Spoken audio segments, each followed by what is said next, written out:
الحمد لله نحمده ونستعينه ونستغفره ونؤمن به ونتوكل عليه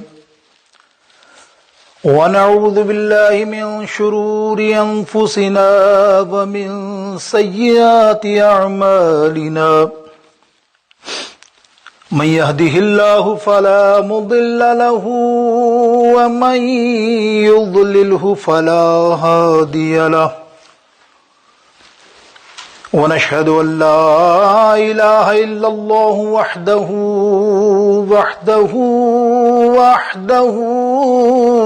لا شريك له ونشهد أن سيدنا وحبيبنا وحبيب قلوبنا وطبيب قلوبنا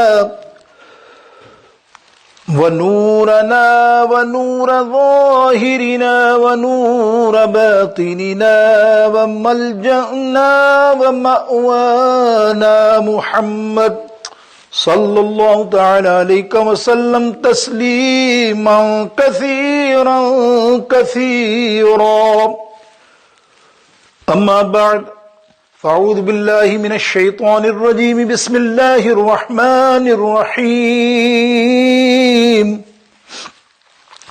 إنما يخشى الله من عباده العلماء صدق الله مولانا العظيم رب اشرح لي صدري ويسر لي أمري واحلل عقدة من لساني يفقهوا قولي غوث اعظم بمن بے سر و ساما مدد قبلہ دی مدد کعبہ ایمان مدد ان اللہ وملائکتہ یصلون علی النبی یا ایھا الذین آمنوا صلوا علیہ وسلموا تسلیما اللهم صل على سيدنا وحبيبنا وشفيعنا ومولانا محمد وعلى آل سيدنا مولانا محمد وبارك وسلم وصلوا عليه. اللہ عز و جل کی بارگاہ اقدس میں حمد و ثنا اور اس کے پیارے حبیب علیہ الصلوۃ والسلام کی بارگاہ اقدس میں کروڑا درود و پاک کا نذرانہ پیش کرنے کے بعد میرے واجب الاحترام سامعین، ناظرین اور حاضرین محترم، الحمدللہ تمام حضرات کے درمیان شعبان المعظم کا بابرکت مہینہ حاضر ہے. انشاءاللہ عز و جل آنے والے جمعے میں انشاءاللہ بڑی رات کے حوالے سے بھی اور شعبان المعظم کی فضیلت کے حوالے سے بھی گفتگو کریں گے. لیکن آج ایک وقت کے بہت بڑے امام اور ہمارے فقہ کے امام، یعنی ہمارے امام جس کو ہم اپنا امام کہتے ہیں، اس امام کا یوم وصال تقریباً تاریخ ان کی 2 شعبان، کہیں مختلف 6 بھی آیا، کہیں 5، کہیں آخری رجب، لیکن مستند علماء نے 2 شعبان المبارک کو ان کی تاریخ وفات، تو اس لیے آج پوری دنیا میں آپ جمعہ میں ان کا یوم منایا جا رہا ہے. وہ ہیں امام اعظم ابو حنیفہ رضی اللہ تعالی عنہ. یہ وہ عظیم شخصیت ہے میرے دوستوں بزرگوں کہ شاید میں پہلی دفعہ یہاں ذکر کر رہا ہوں، ہو سکتا ہے بہت کم ذکر کرتے ہیں. جو ہمارا خاص امام ہے جس کی ہم پیروی کرتے ہیں اس کی ہی معلومات ہمارے بچوں اور لوگوں کو نہیں، تو یہ ہماری بدنصیبی ہے اصل. اور وہ ایسا ویسا امام بھی نہیں، ایسا ویسا شخصیت بھی نہیں، بلکہ میں کہوں کہ علم کا سمندر جن کو کہنا چاہیے کہ دنیا عالم اسلام میں 4 فقہ کے امام گزرے ہیں. ایک امام اعظم ابو حنیفہ، نمبر 2 امام مالک، امام شافعی، اور چوتھے امام احمد بن حنبل رضی اللہ تعالی عنہما. یہ 4 عظیم شخصیت ہیں جس میں سب سے پہلا لیول، سب سے ہائی لیول امام اعظم ابو حنیفہ کا ہے. یعنی ہم حنفی ہیں، ہم تو حنفی ہیں نا، سارے ہندو پاک میں زیادہ میجورٹی میں تو ہم حنفی کہلاتے ہیں، بیشتر مالکی کہلاتے ہیں جو مالکی کو پیروکار ہیں. جو شافعی کے پیروکار ہیں وہ بھی شافعی، اور حنبلی کہلاتے ہیں، امام حنبل کے پیروکار۔ الحمدللہ میں نے درجے کے حساب سے بھی آپ کو بتایا کہ نمبر 1 فقہ کے امام اعظم ابو حنیفہ ہیں، جن کو ہم تو مانتے ہیں، سب ہمارے تو اپنے ہیں، لیکن وہ فقہ کے امام جو بعد میں آئے ہیں وہ بھی مانتے ہیں۔ شاید میں بھی گفتگو میں آپ کو بتاؤں یا وقت نہ ہو تو امام اعظم ابو حنیفہ کے شاگرد امام مالک کے شاگرد امام شافعی، اور امام شافعی کے شاگرد امام حنبل۔ اب آپ سمجھ گئے، شاگردی میں آگے رتبے میں بظاہر تو پھر مرتبہ اول استاد کا یہ نا، اور استاد محترم ہیں امام اعظم ابو حنیفہ۔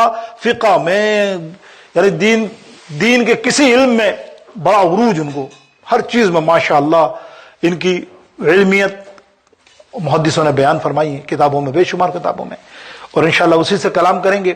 بے شمار محدثوں نے کلام کیا، جن میں علامہ جلال الدین سیوطی علیہ رحمۃ الرضوان، حضرت ملا علی قاری علیہ رحمۃ الرضوان۔ آج اس کا تھوڑا سا میں آپ کو سمانے دوں گا، بلکہ ابھی دے دوں، پھر میں آپ سلسلہ ذکر شروع کروں، کیونکہ کوشش کرتا ہوں کہ زیادہ لوگ آ جائیں تو ان کو زیادہ پتہ ہو، تو بیچ میں کرنے کے لیے میں رکھ دیتا ہوں کوئی چیز گفتگو، تاکہ وہ بھی استفادہ حاصل کرے۔ مقصد یہی ہے، یہ دنیا کر رہی ہے تو پھر وہ بھی انہیں پتہ چلے کہ کیسے کیسے امام گزرے ہیں۔ اور حنفیوں کا اتنا سنی امام ملا علی قاری علیہ رحمۃ الرضوان 1014 کے اندر متوفی ہیں، یعنی آج سے 500 سال پہلے ہی کر لے، 450-500 سال پہلے، 450-500 سال پہلے کے یہ امام ہیں، امام ملا علی نور الدین ملا علی قاری رحمۃ اللہ تعالی علیہ، بے شمار کتب کے ماہر، مکہ شریف میں آپ کی پیدائش، عرب کے ہیں، ٹوٹل عرب کے ہیں ماشاءاللہ، حنفی ہیں۔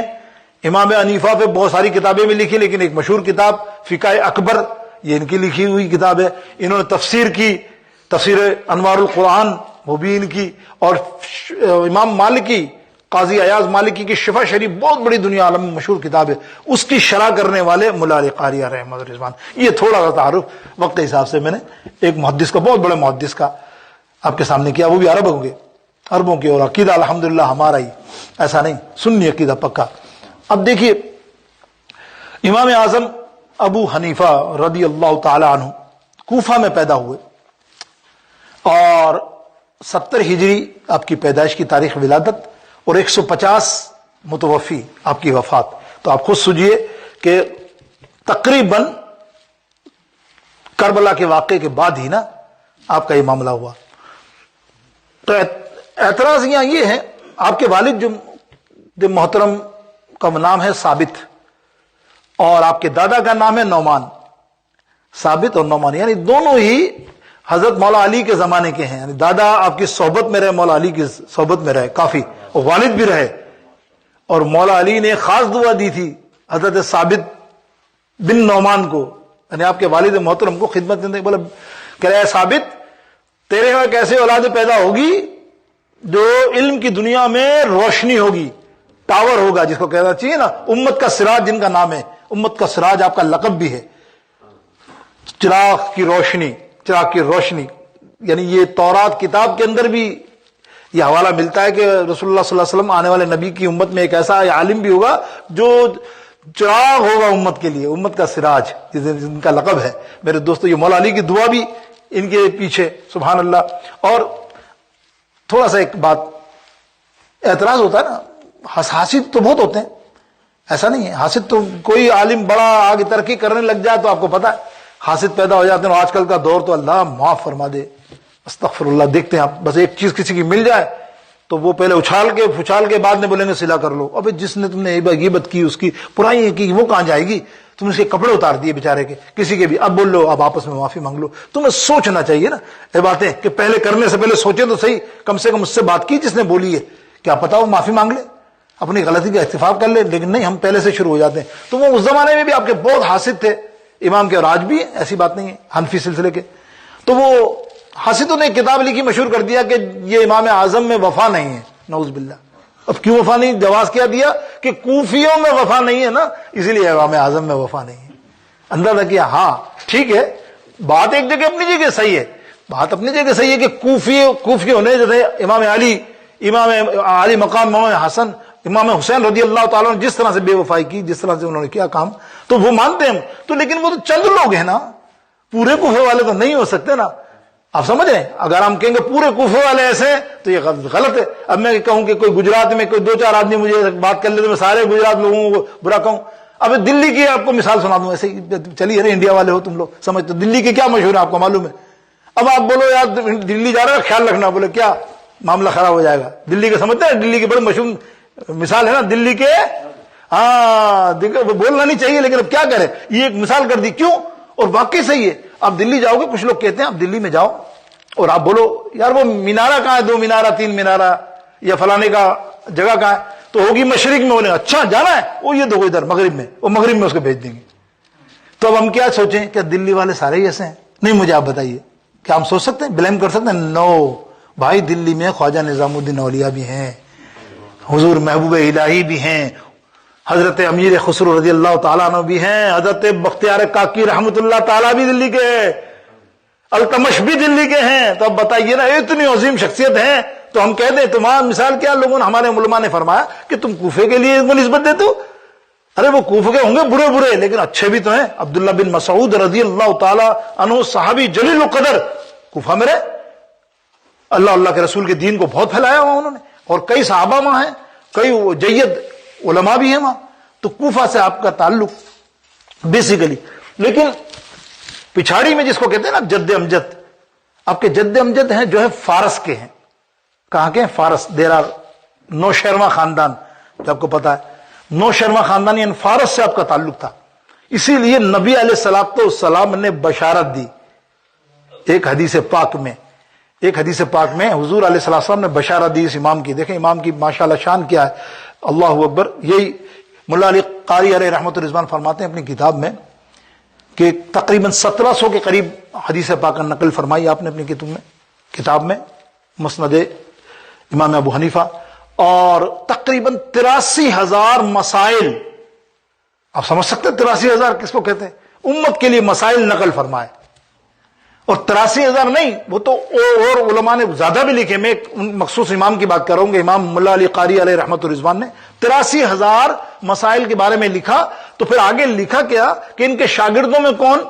امام محمد, امام ابو یوسف, اور میں آپ کو ایک تعارف کرا چکا, امیر المؤمنین فی الحدیث عبداللہ بن مبارک رضی اللہ تعالی عنہ, جن کو لاکھوں حدیث زبانی یاد. وہ انہوں نے ان کے کام کو آگے بڑھایا تو وہ 83,000 نہیں رہے, پھر تو 83 لاکھوں میں آ گئے نا, کروڑوں میں آ گئے ماشاءاللہ. یہ کام, اور آج امت کو دیکھیں, بات نکلی تو بتا رہا ہوں, امت میں دیکھو آپ کسی کا اختلاف نہیں ہے. کوئی حنفی ہے اختلاف کرنے والا؟ نماز پڑھ رہا ہے کن کے مسئلے پر؟ ابو حنیفہ, حنفی ہو نا, امام حنیفہ کے مسئلے پڑھ رہے, رفع یدین کرتے ہو کیا؟ رفع یدین تو امام شافعی کرتے ہیں, امام حنبل کرتے ہیں, تو آپ تو نہیں کرتے نا. آپ کس کی پیروکار ہو؟ حنفی. آج دیکھو روزہ رکھتے ہو کس کے مسئلے پر؟ امام ابو حنیفہ. زکات دیتے ہو امام ابو حنیفہ. حج کرتے ہو امام ابو حنیفہ.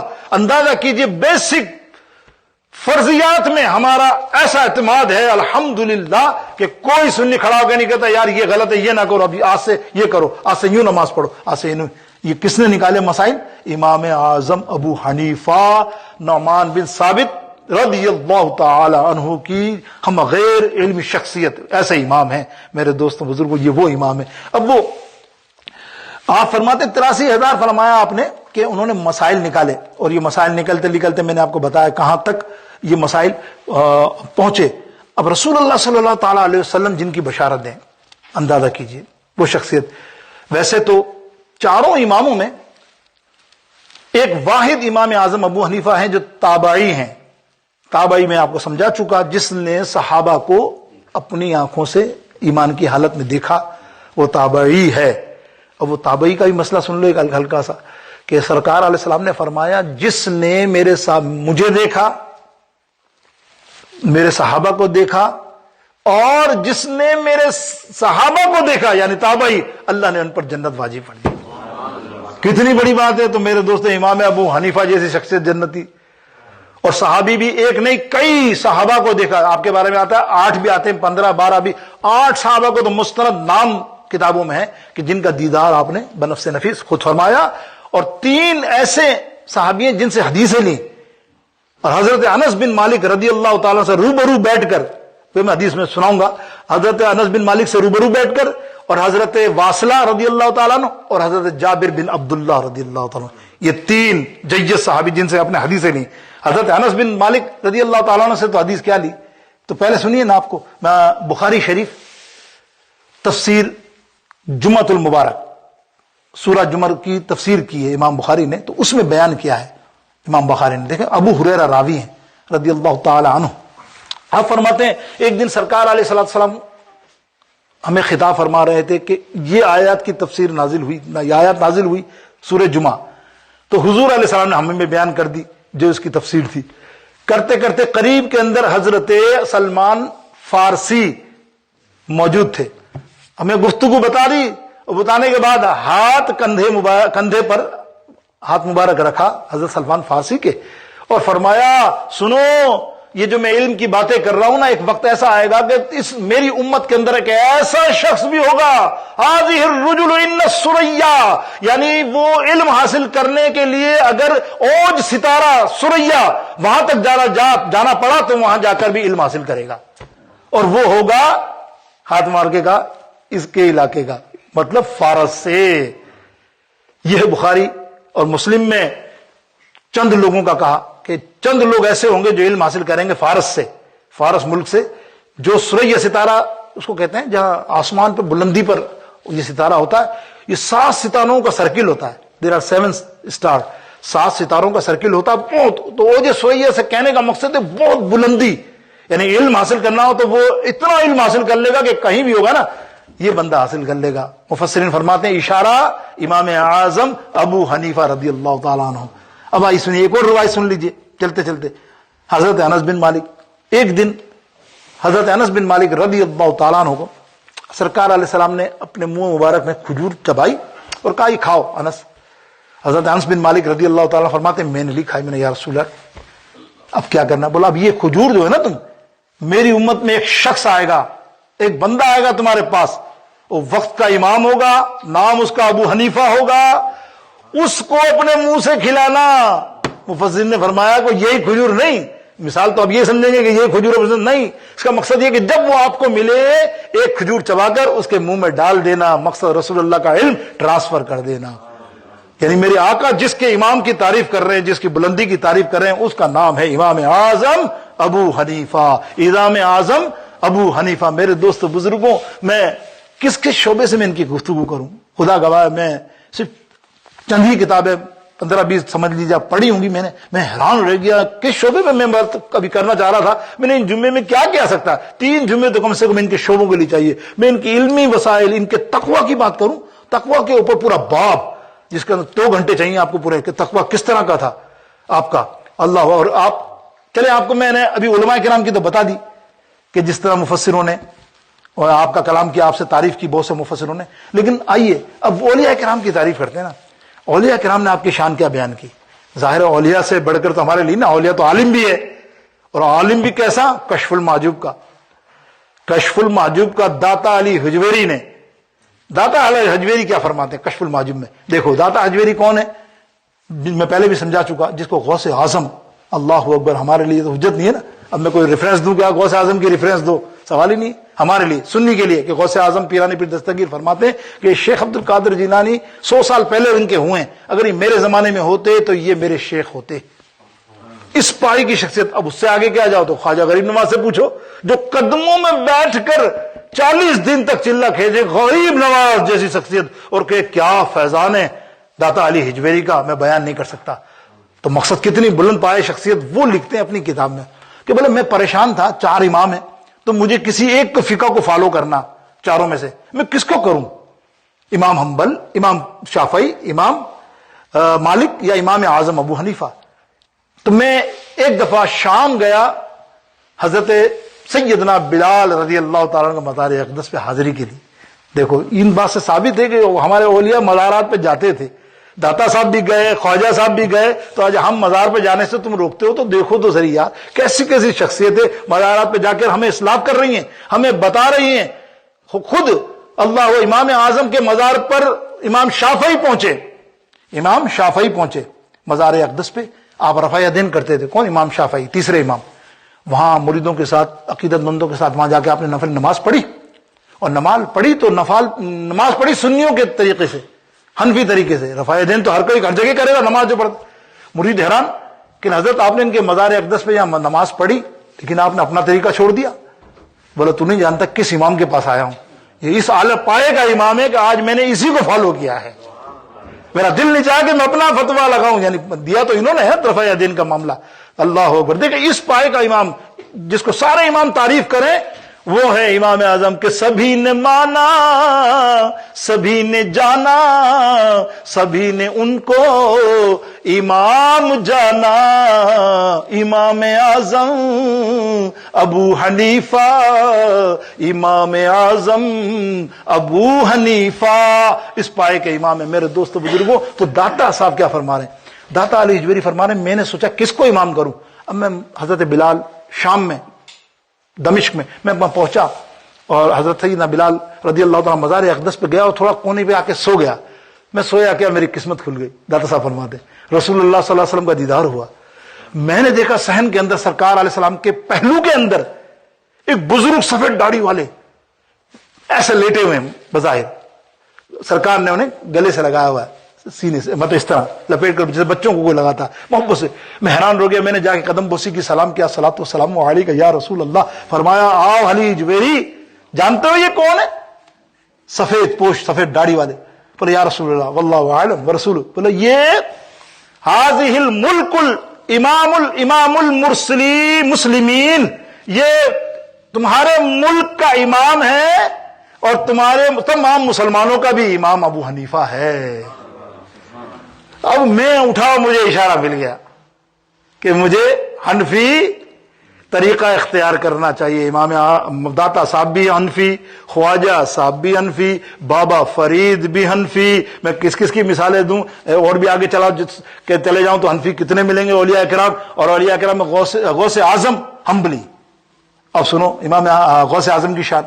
جب امام غوث اعظم پیران پیر دستگیر نے حنبل فقہ اختیار کیا نا تو آپ مزار اقدس پہ حاضری دی. دیکھو انہوں نے بھی حاضری دی کہاں پہ؟ امام ابو حنیفہ رضی اللہ تعالیٰ عنہ پہ.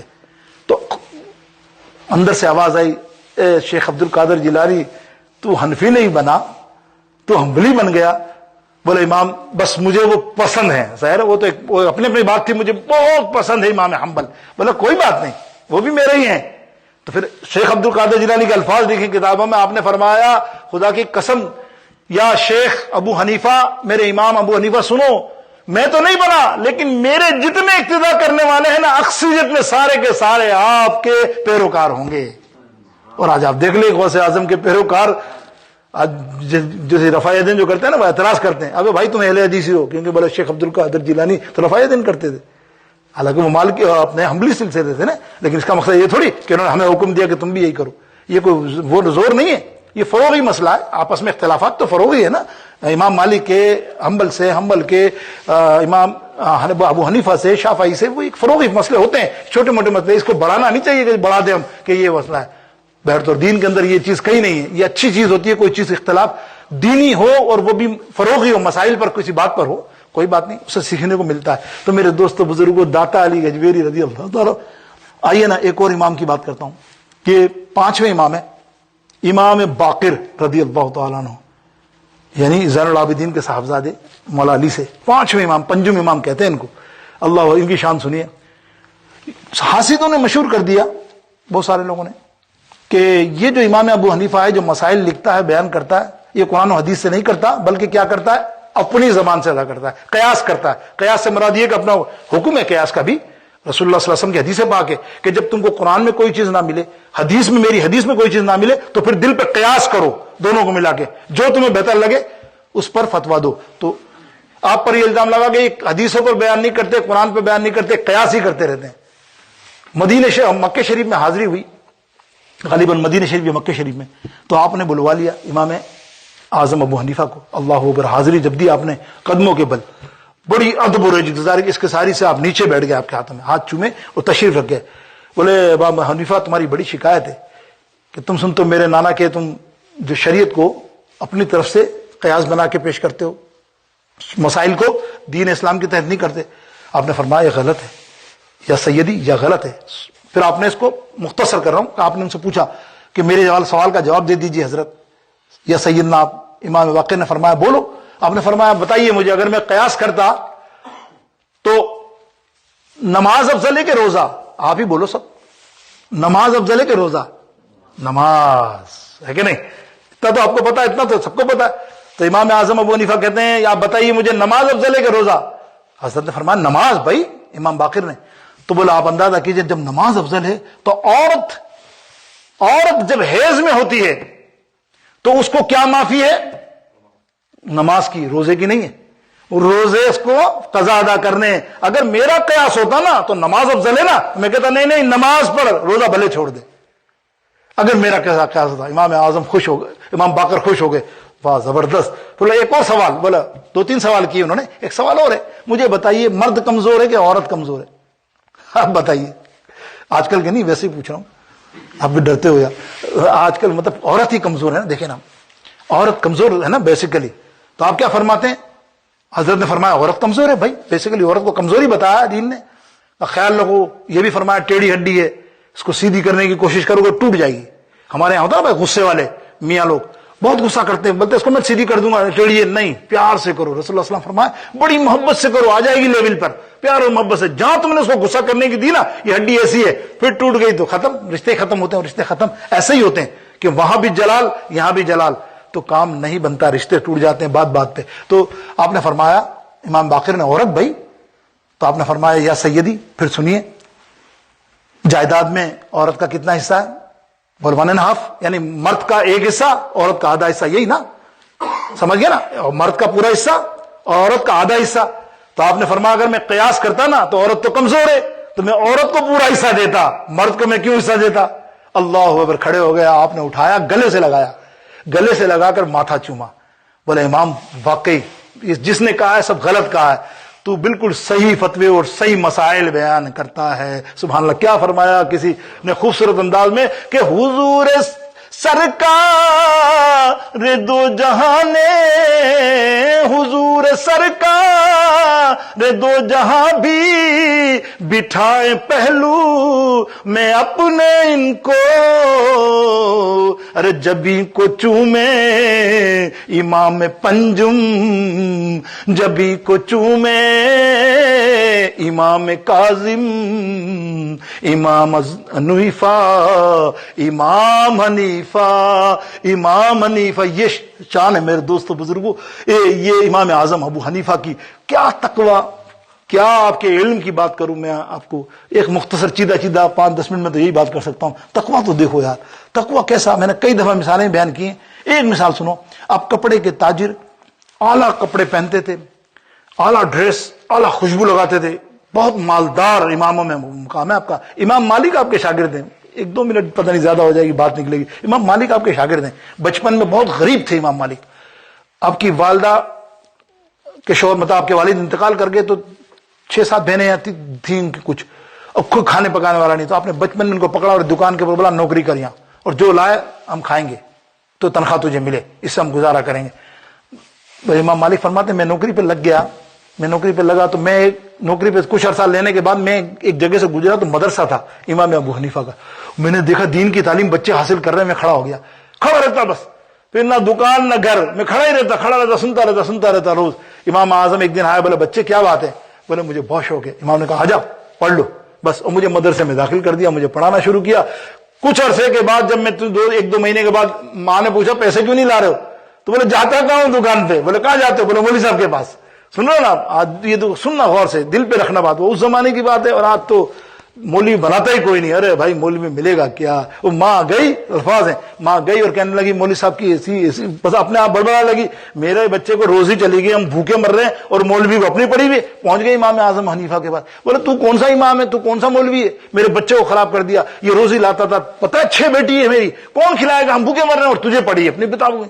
اتنا کہا, امام اعظم کے آنسو نکل گیا. انہوں نے فرمایا اماں مجھے نہیں پتا تھا, تو فکر نہیں کر, تیرے جو مہینے ہیں خرچے نا اس سے ڈبل میں تجھے دوں گا, لیکن اس بچے کو بھی یہاں سے نہ نکال. لیکن یاد رکھ جب میں یہ جملے کہہ رہا ہوں تجھے, تو دیکھنا وقت کا بادشاہ اس کو بٹھا کر کھانا کھلائے گا. جب یہ علم حاصل کر لے گا. اور وہ اس کی ماں نے ایک دن دیکھا, ہارون رشید نے ان کی دعوت کی امام مالک کی, تو ماں جب اندر داخل ہوئی تو محل کے چبوترے پہ بڑے دسترخوان پہ بیٹا عزت سے بیٹھا ہوا, ہاتھ باندھ کر ماشا کھڑا ہوا امام مالک کے. تو کہنے لگی اماں تیری دعاؤں سے. بولے میری دعا سے تو ہوا نہیں, وہ تیرے استاد جو تھا نا امام حنیفہ, وہ مجھے کہہ گیا تھا کہ بادشاہ ہاتھ باندھ کر کھڑا ہوگا اگر یہ دین کا علم حاصل کر لے گا. میرے دوستو, یہ ہے دین کا علم سکھانے والے امام اعظم ابو حنیفہ. اللہ اکبر. آج دنیا اس سے استفادہ حاصل کری, لاکھوں کتنے عالم, کروڑوں لاکھوں عالم بن گئے میرے دوستو بزرگوں. بس تقوی کی بات میں چھوڑ دیتا ہوں, پھر کبھی انشاءاللہ تقوی کی ایک ہی بات سن لیجئے پھر آگے. تقوی میں ایک دفعہ آپ بارش کے اندر کہیں جا رہے تھے تو پانی جمع تھا, تو چلتے چلتے آپ کی جوتے مبارک کیچڑ میں گرے نا, تو اس کیچڑ کا پانی سامنے دیوار پر ایک مکان پہ ٹپکے گر گئے, اس کے چند قطرے ہوتے ہیں نا اس طرح زور سے, او ہو. یا پھر یہ تھا کہ آپ نے وہاں دیکھا کہ میرے پیر گیلے ہو گئے پانی میں, تو پیر جھلکتے ہیں نا آپ زور سے کہ صاف ہو جائیں, صافے تو چھینٹے وہاں چلے گئے سارے. اب اتفاق سے وہ جس کی دیوار تھی وہ تھا ایک یہودی, اور وہ تھا آپ کا قرض خواہ, یعنی ہزاروں کا قرض لینے والا وہ بندہ تھا. تو آپ نے سوچا یار یہ کیا کروں میں, میرا قرض خواہ بھی ہے اور کتنا برا لگے گا اس کی دیوار میں, کل کس نے قیامت میں مجھے پکڑ لیا کہ تم نے میری دیوار خراب کی. قرض تو اپنی جگہ. دروازہ کھٹکھٹایا, اب دروازہ کھٹکھٹایا تو کہا امام ابو حنیفہ آئے ہیں, تو وہ ڈر گئے. انہوں نے کہا میرا قرضہ اتنا بڑا ابھی میں کہاں سے دوں گا دروازے پہ آگے مانگنے کے لیے. ڈرتے ڈرتے دروازہ کھولا, امام سے کہے معاف کرنا. بولے نہیں تو معاف نہیں کر, مجھے معاف کر دے. بولے کیا ہوا؟ مجھے معاف کر دینا, میرے سے آج غلطی ہوگی. بولے کیا ہوا؟ بولے میری جوتی سے کچھ کیچڑ کے چھینٹے تیری دیوار پر لگ گئے. کیا کہا؟ چھینٹے لگ گئے, تو مجھے معاف کر دینا. اس نے کہا میں نے آپ کو معاف کیا, کوئی ایسی بات نہیں. بولے تو نے اگر مجھے معاف کیا نا تو مجھے ابھی بھی دل کو تسلی نہیں ہو رہی, جو میرا تیرے پہ قرضہ ہے نا وہ میں نے تجھے معاف کر دیا. اللہ اب تو مجھے معاف کر دے. اب یہ عمل دیکھ کر نا اس کی آنکھوں میں آنسو آ گئے. وہ فوراً قدموں میں گر کے کہنے لگا کہ تو ایسے سچے دین کا پیروکار ہے, تو ایسا امام ہے, آج مجھے کلمہ پڑھا لے میں مسلمان ہوتا ہوں. یہ ہے امام اعظم ابو حنیفہ رضی اللہ تعالیٰ عنہ. میرے دوستو جمع غیر حقیقت یہ بتاؤں کہ علم کے کسی گوشے پر گفتگو کرنے کا دل تو بہت چاہ رہا ہے, کروں آگے بڑھوں. آپ کو پتہ نہیں پورا باب ہے ان کے مسائل پر, علمی مسائل پر اتنی ذہانت سے جواب دیتے تھے سارے امام بے بس. ایک آخری بات کر کے بس ختم گفتگو, ورنہ تو بہت باب ہے. میں نے کہا نا آپ کو ایک جھلک آپ سنو گے تو آپ کو پتہ چلے گا کہ امام کس ٹائپ کے ہیں. سبحان اللہ. ایک مولوی صاحب تھے, حالانکہ مولوی صاحب ان کے برابر کی مسجد میں جمعے کے دن ان کی برائیاں کرتے تھے ہمیشہ تقریر میں. جیسا میں کر رہا ہوں وہ لگے امام ایسے. آج کل جو چل رہا ہے میڈیا میں آپ دیکھ رہے ہیں نا, ایک مولوی دوسرے میں, اللہ اکبر, یہ غیبت ہے. کہاں ہوگا انجام اللہ جانتا ہے. باقی خیر چھوڑ دیں, آگے ہم نہیں گفتگو کرتے, اشارہ کیا میں نے. اب وہ امام اعظم ابو حنیفہ کی برائیاں ہر جمعے میں نماز میں تقریر میں, اور جیسے وہ تقریر گھر ختم کریں جمعے کی نماز کے بعد تو امام اعظم کی طرف سے ایک مٹھائی کا ڈبہ آ جائے. یار دنیا حیران ہوا, تو ان کی برائیاں کر رہے ہیں, مٹھائی کا ڈبہ بھیج رہے. کسی نے پوچھ لیا امام صاحب وہ تو اتنی برائیاں کر رہے ہیں, سنو گے نا؟ تو آپ بولے کیا ہوا؟ بولا ہاں. تو بولے اس لیے تو مٹھائی بھیج رہا ہوں. بولے کیوں؟ بولے تم نے رسول اللہ صلی اللہ علیہ وسلم کی حدیث پاک نہیں سنی کہ اگر جو کوئی کسی کی برائی کرتا ہے اللہ تعالیٰ اس کے گناہوں کو معاف فرما دیتا ہے.